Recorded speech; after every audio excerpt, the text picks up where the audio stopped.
I do every day, Mum? What do I do? Get up, catch the bus, go to work, come back home, eat chips and go to bed. Is that it? It's what the rest of us do. Well, I can't. Why? Because you're better than us? No, I didn't mean that. But it was. It was a better life. And I don't mean all the travelling and seeing aliens and spaceships and things. That don't matter. The doctor showed me a better way of living your life. You know he showed you too. That you don't just give up. You don't just let things happen. You make a stand. You say no.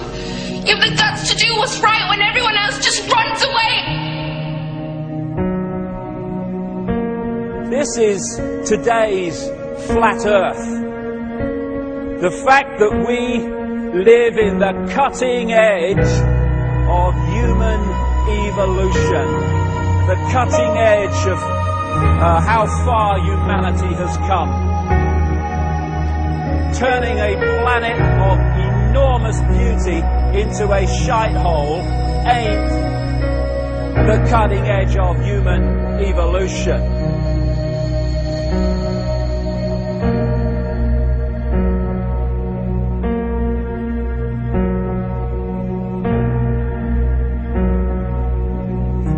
As Michael Elnerth said, just look at us.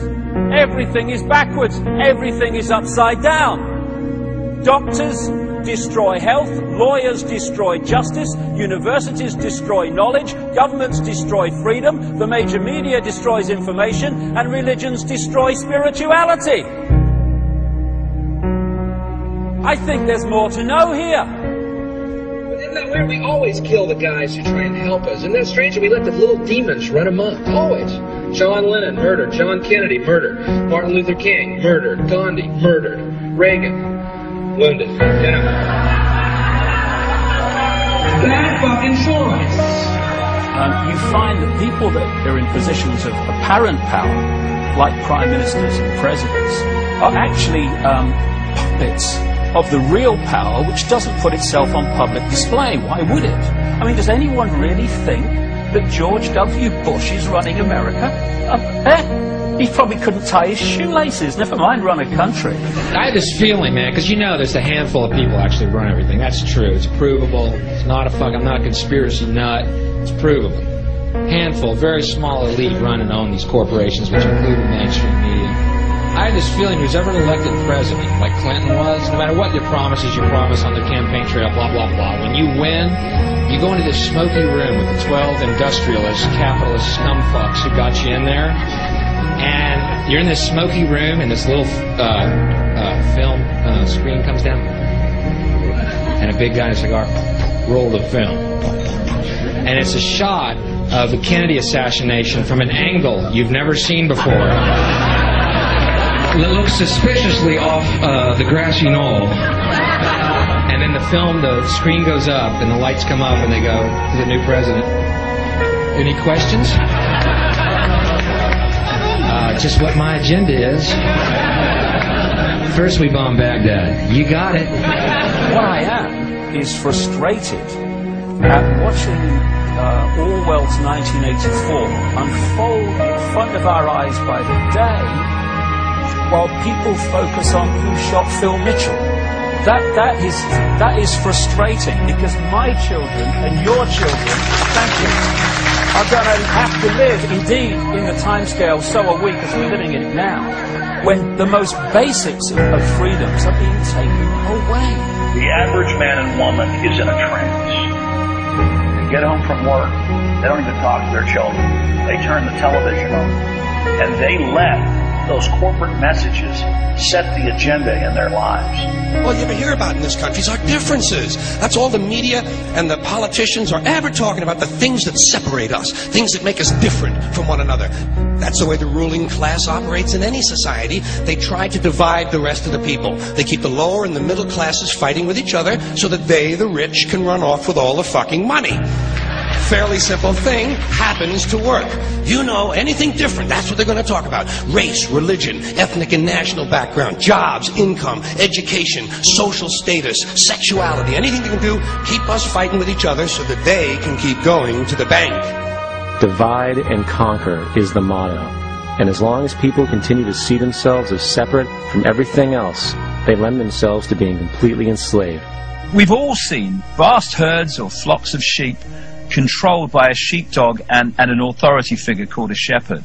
You imagine if just a significant number, not even half, of those sheep said, we're not going to succumb to fear of the sheepdog, and we are going to go our own way. And those sheep start going in their own way, they start expressing their uniqueness, and they stop acquiescing with the authority figure and succumbing to fear. Where's the power of the shepherd now? Where's the power of the sheepdog now?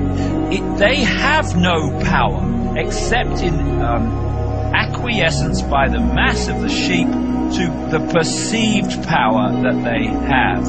We need to start seeing humanity in these terms very, very quickly. I've seen these ants do great things. And year after year, they somehow manage to pick food for themselves and you. So who is the weaker species? Ants don't serve grasshoppers. It's you who need us.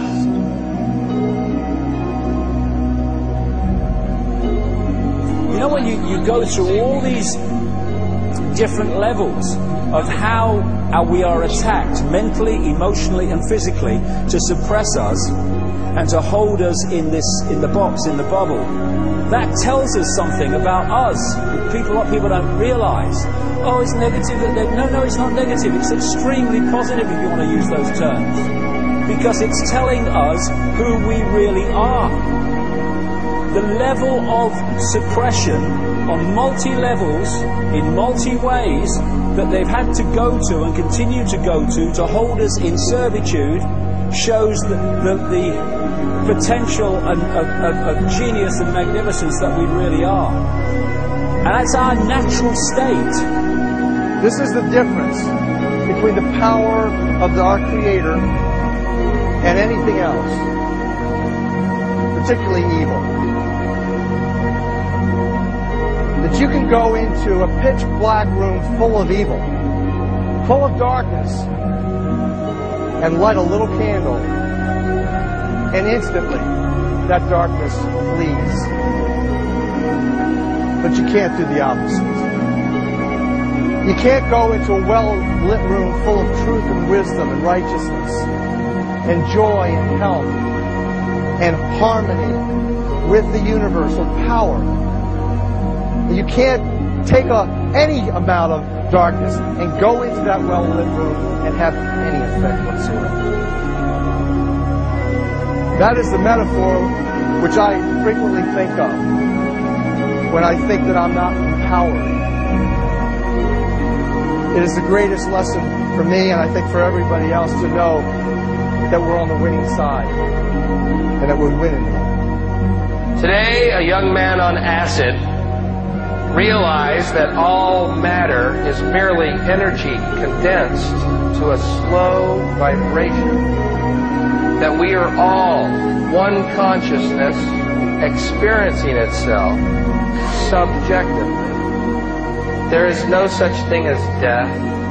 Life is only a dream, and we are the imagination of ourselves. Here's Tom with the weather.